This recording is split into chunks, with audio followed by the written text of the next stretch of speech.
Well, I love the storyline in general. One of my favorite parts of the book was probably like the last chapter when they went back to the orphanage and Lelia became a teacher, and it was just really cool how they were like supporting the orphanage, and I just thought that was really touching, and it brought a sense of hope to the book.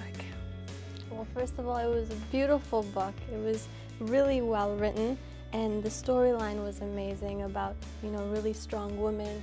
And for me specifically, the story of Afghanistan isn't very unfamiliar, but the story of strong women is timeless. You can always get more of it. My favorite thing about A Thousand Splendid Suns has to be the authenticity of the story and how Khaled Hosseini definitely captured the voice of Mariam and Layla, and how I felt their struggles as if I was going through everything that they were going through.